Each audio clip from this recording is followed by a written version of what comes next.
Castaway ends where it begins, and exactly halfway in between, at the 1 hour and 7-minute mark, Chuck literally performs the act of casting something away. An act which results in a very significant split. If you expected Castaway to be a typical tale of survival, its ending might seem rather strange. Most survival stories, including the granddaddy of the genre, Robinson Crusoe, lead us to expect an ending here at the conclusion of Chuck's 4-year sojourn on the island, with his rescue and implied return to civilization. But instead, Castaway goes on for another 30 minutes, following Chuck's return to his former life, where he finds his hope of again being with his girlfriend dashed. I'm Kelly's husband. In discovering she's not only married, but a new mother too. Chuck? And while she still loves Chuck and in some ways wants to be with him, You have to go home. her life and priorities have moved on without him. But this ending makes sense when we realize the dark and stormy night in which Chuck ultimately loses Kelly, returning her at her request back up the driveway to her home, is intended to echo the night Chuck finds himself lost at sea amid its chaos, utterly small, powerless, and alone. Anybody!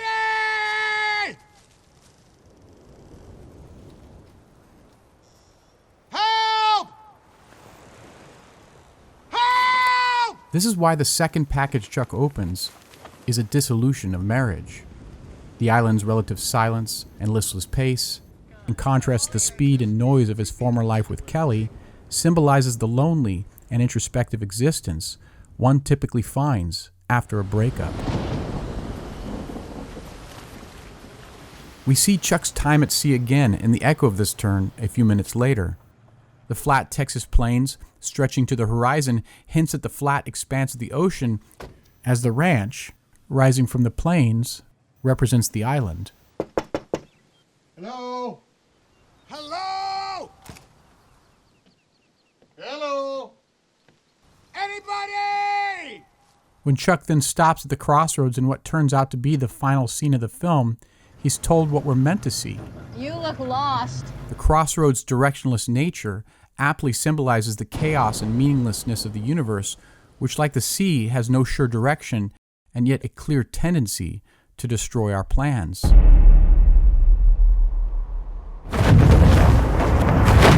This same idea is found in The Gray, made a decade after Castaway. Otway's struggle to survive the harsh Alaskan wilderness, along with its wolves which hunt like death itself, externalizes his deeper struggle to go on living after the loss of his wife. In Castaway, Chuck's heartache is symbolized by his toothache. When we first learn of his pain, it's connected to this missed call to Kelly playing out in their empty house. I miss you. The bad news is, I gotta go to the dentist this week. I got something in there that's hurting. Speaking of marriage, Chuck, when are you going to make an honest woman out of Kelly?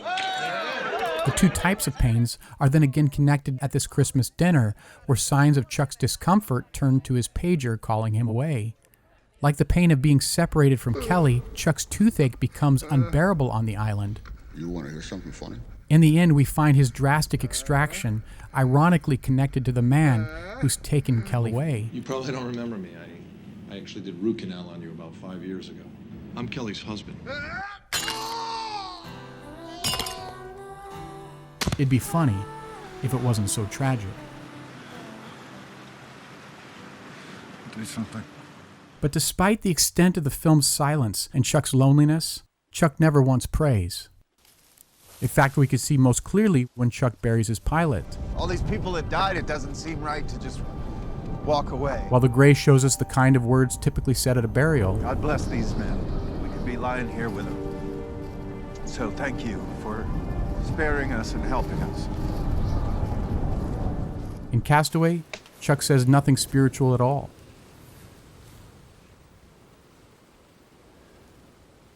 So, that's it. Which is all the more interesting as Robinson Crusoe was written to promote faith in God. The original preface says it was told with a religious application to justify the wisdom of providence in all our circumstances. Crusoe comes to faith by seeing God's goodness in the various coincidences of his survival. Why would we go through something like that crash, if it wasn't meant to be? By who? The Almighty? That fucking fairy tale? That's about good old-fashioned blind luck. Flannery survived that crash, so did Hernandez. Don't matter. Fate doesn't give a fuck. I'll tell you where they are. They're not. That's where. I don't believe it. I do. I wish I didn't. I really wish I could believe in that stuff. The omission of any overt references to God seems to represent the nature of the universe, devoid of any superintending presence. And this seems to be the meaning of this scene. Hey! A ship! Hey! Hey! While it may be a ship, what Chuck actually sees is a light on the horizon, like the morning star between the sea and the sky. In other words, a symbol for supernatural hope. Do something! Note just how similar Chuck's calling out for help is to this scene in The Gray, where Otway breaks down and calls out to some invisible god in the sky. Show me something real! Please! Help! Come on! Help! Show me and I'll believe in you till the day I die. I swear. I'm calling on you.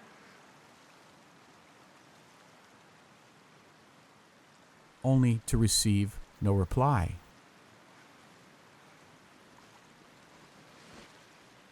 As with Otway, Chuck finds no help from the horizon and is painfully turned back by the tide.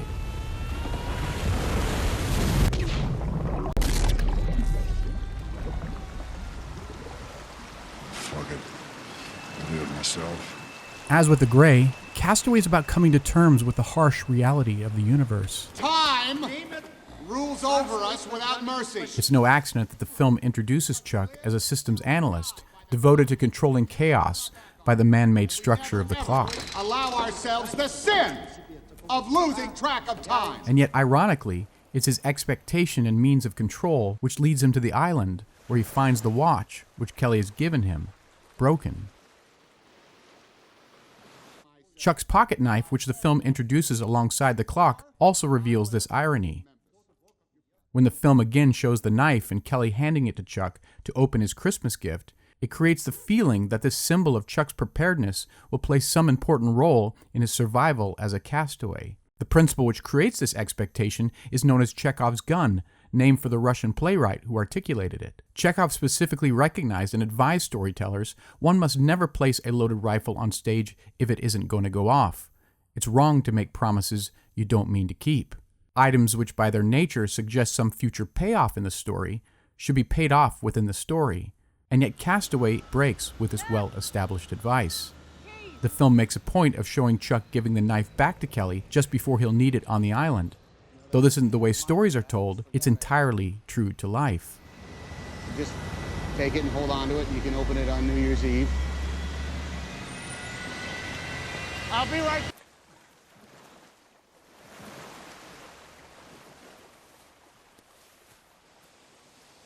Expectations in life go unfulfilled. Gifts are sometimes never opened. Promises are and will be broken. In the song Ironic, we hear of the same tragic break between our expectations and the way life turns out to be. I never should have gotten on that plane. I never should have gotten out of the car.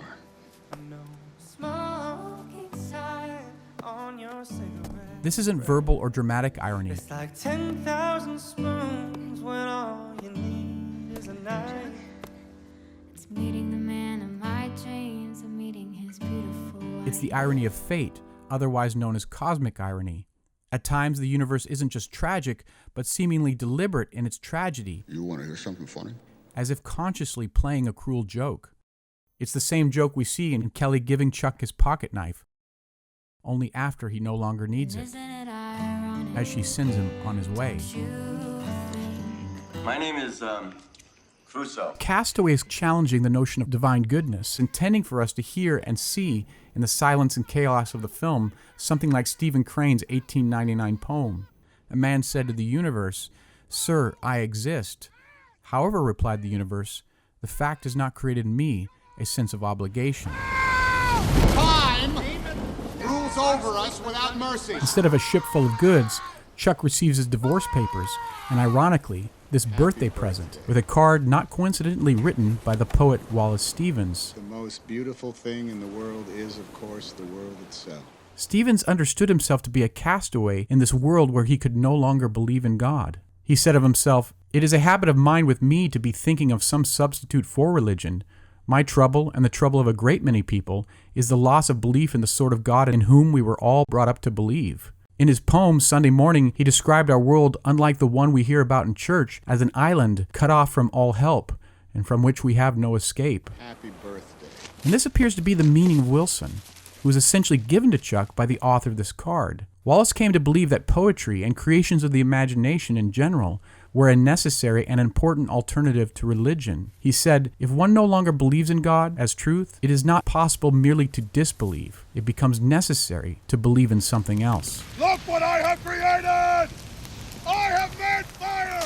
Time rules over us without mercy. It's like a fire. I have made fire! Master. Can you say master? 44 lashings. 44 lashings. So we have to make rope again. Wouldn't match. By any chance, would you? Wilson, we're going to have to make a hell of a lot of rope. Oh,